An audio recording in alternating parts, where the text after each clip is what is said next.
Ah, the steam train, an ever-enduring encapsulation of man's command of our planet's resources. These Goliath beasts of metal harnessing fire and flames to boil the water that turns the wheels and makes these beautiful creatures move. The steam train is embedded in the cultural zeitgeist as deeply as the moon landing and the Lord of the Rings. However, I must ask you this. When I say steam train, what train comes to your mind? Stephenson's rocket? Fuck you! You were thinking of the Flying Scotsman. You know, first train to go past 100 miles an hour? The one that got stuck in America for 4 years? The one that ran non-stop from London to Edinburgh? Yes, that one. Inarguably the most famous steam locomotive, if not train in general, ever. But hold on. Was it the first to go 100 miles an hour? By the record books, yes. It's passed on a special run in 1934. Verified by the chaps in the dynamometer car and towed behind. No question about it then. However,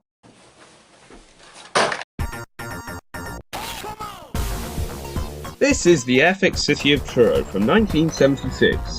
However, this kit was not actually built by them originally. It was first tooled in 1961 by Rosebud Kitmaster Models, a short-lived but critically acclaimed range of model trains. Airfix bought the range from Rosebud in 1962 and subsequently continued to make 9 models of the 34 originally released, tragically curtailing the release of 3 final kits, which ironically included the Flying Scotsman. They even had the box art ready. How could you, Airfix? The models went largely unaltered for the most part, besides the addition of some rivet details, and the range was ultimately retired from Airfix in 1983, with them pulling production off to Decal, who were somehow still producing these kits today nearly 65 years after their tooling, at a premium. Airfix has never since made any more buildable train kits, which makes sense since they would be competing against Hornby, who own Airfix. Competing against your own product line ultimately harms your overall profits, which is why companies prefer to heavily differentiate their output between brands so consumers don't choose someone else over choosing 2 similar products from the same parent company. But without further ado, how did the build go? For some background, I bought this kit at a model railway convention at the Ali Pali earlier in the year in the sale of model railway tat. It's clear that it's had a checkered history of not being built, as it was the first bought from a model shop in Oxford, never got built, ended up being one in a raffle, never got built again, and then finally got bought by me over 45 years later, and judging by this inflation calculator, I got fobbed off. And what really adds wound to the salt here is the number of missing parts here. This kit obviously either started getting built but was forgotten and the parts never replaced, or used as a donor and then chucked. I found it contained multiple identical sprues, presumably from another of the same kit, neither with the pieces I needed. In total, I was missing all 3 of the buffer plates, 3 sides, and the top of the coal bunker, couplers, and half of the buffer mechanisms. How was I going to build this kit when so much was missing? You know exactly how I'm going to be doing that.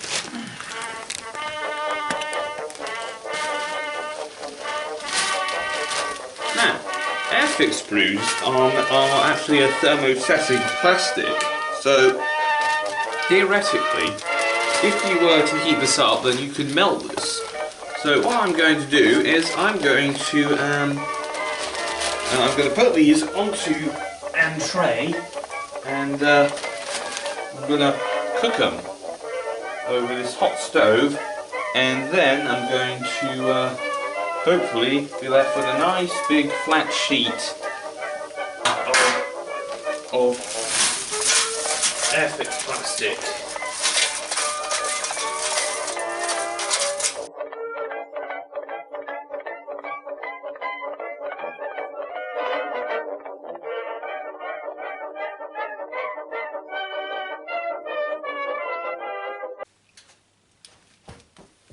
It didn't work.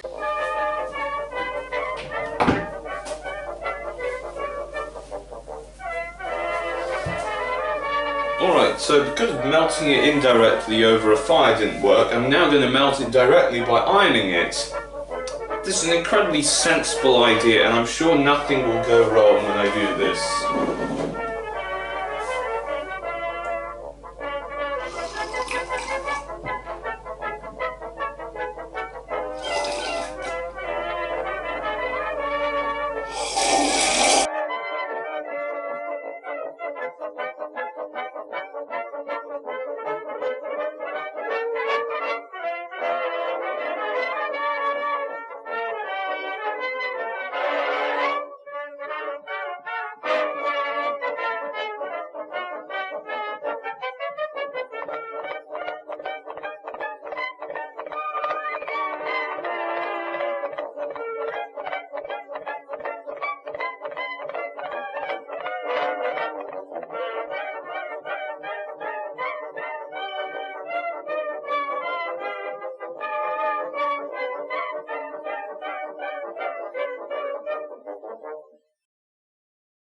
Having makeshifted my missing parts, I could finally continue building. Armed with copious amounts of model filler, I worked to fill, sand and smooth my new parts until they looked practically seamless against the parts that were still there.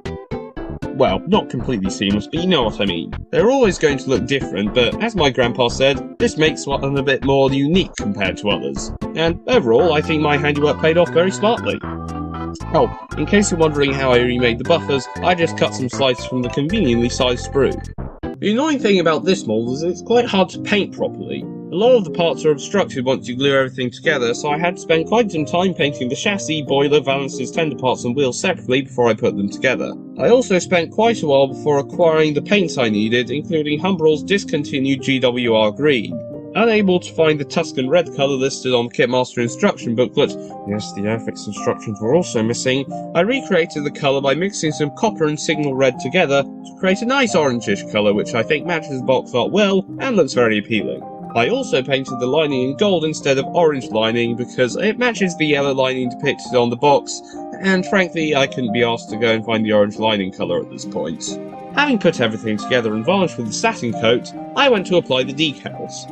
When I first acquired this kit, the decal film, especially on the tender crest, had yellowed terribly, so in an act of epic model maker's skill, which I learnt from someone else, I taped the sheet to a window and left it there to bleach clear in the sun's UV rays. Returning to it 3 weeks later, having built the model, the film was now completely clear, and I was ready to apply. However, I encountered a bit of a conundrum as I prepared to apply them to the locomotive.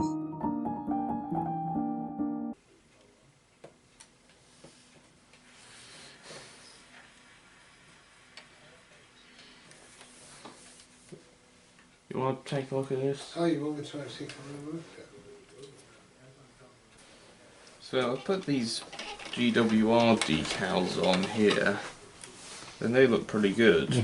But these City of Truro decals, the supposedly gold edges are just yellow, and that clashes with the gold edging that I've put on them, and also... But did you need to put the gold edging on? Was that... Of course I needed to. Well, but it was on the decal. But no. Well, no. But it goes against all the, all the stuff that's other... surrounding it. Well... I think you should have them on there. That's my view. I mean, do they think they don't fit? Well, also with the City of Truro decals. So you got the... Yeah. You have the plate here, and obviously around you've got these bits here. And the thing is, with the decals, the film around, the carrier film that surrounds the decals is going to overhang. It overhangs. Not only does it overhang, it also collides with this. Can't trim the decal. I could, you know... Well, obviously not while it's wet, but because it'll be sliding around.